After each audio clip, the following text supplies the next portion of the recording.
Punta ka lang files, search mo files. Files.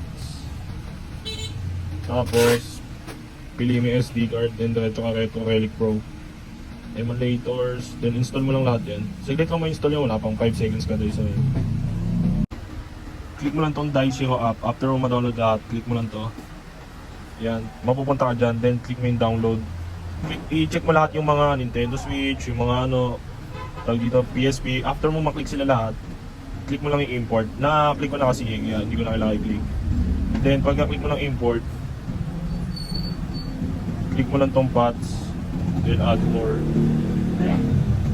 Then hanapin mo lang yung PSP. PSP. Punta ka kay Relic Pro, makita mo yung PSP dyan. Then use this folder. Alam ko.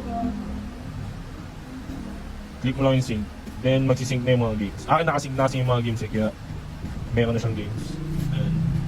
Para na may connect yung controller, click mo lang tong Bluetooth, buksan mo yung Bluetooth. Then power button tsaka circuit. Ito. Square pala. Click mo siya ng sabay. Then magbi-blink yung number 2. Ito na siya, D3 connected. Pwede ka na maglaro. Sample lang ito.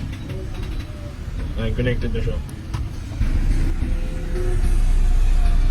Ayan.